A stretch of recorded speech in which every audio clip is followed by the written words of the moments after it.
Did feel the impacts of Hurricane Idalia's outer bands here in Southwest Florida, but thankfully it was nothing like Ian, and we were spared a direct hit. But the same cannot be said for our neighbors to the north in the Big Bend area. People there are now going through what we went through 11 months ago. Homes and the roads flooded, properties destroyed, lives torn apart. Wink News anchor Chris Safati joins us live from Crystal River. Chris?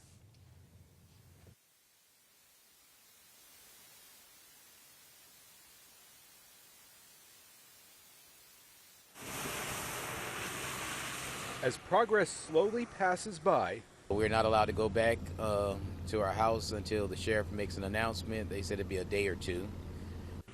Time stands still for people still trying to figure out what to do next. But in the meantime, our house is sitting up under 3-4 foot of water. Neighborhoods walled off by water. They're out here rescuing people. I'm glad I'm safe. I'm glad my dog's safe. And I hope everybody gets safe out.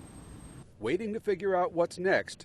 And then we saw a drone fly over. Somebody did a drone in our neighborhood, and you can see my neighbor's car is up underwater, completely underwater. So therefore, I know I have at least 4 feet.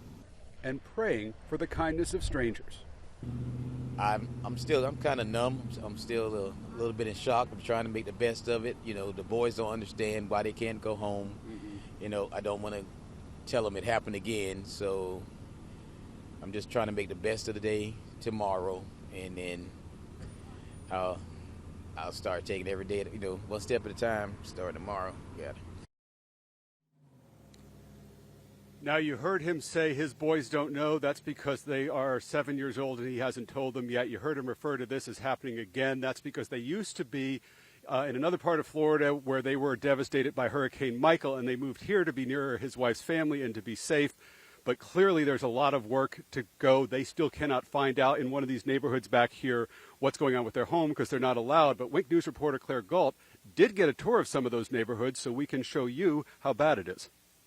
I never met Ryan, Lance, Haley, Doug, Scott, or Chief. But when I got to Crystal River Thursday, we became fast friends. They quickly scooped me up and into their truck.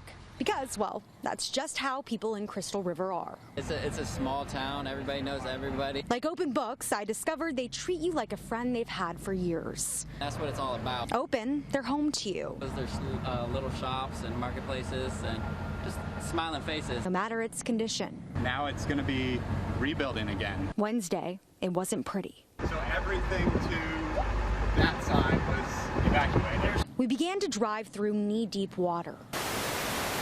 Hours before I arrived, Hurricane Idalia opened its floodgates and drenched the town. When we look at pictures, you know, as we were coming into Crystal River, it looked like really, truly, the town was underwater, similar to what we saw in Fort Myers in Southwest Florida last year with Hurricane Ian. Is that what it looked like here? Was the town truly underwater?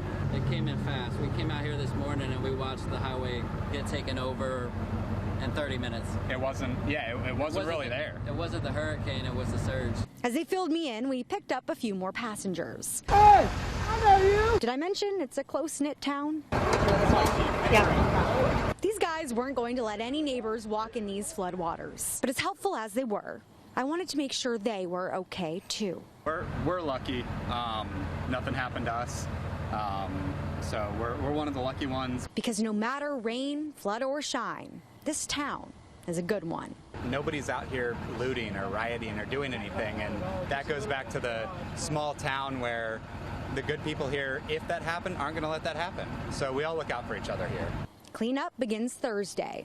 Rebuilding right after that. In Crystal River, Claire Galt, Wink News.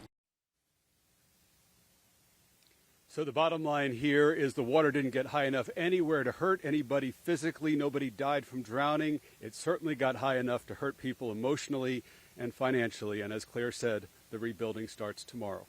For now, live in Crystal River, on the Night Beat, Chris Safati, Wink News. Our hearts are with them. Thank you very much for your reporting, Chris.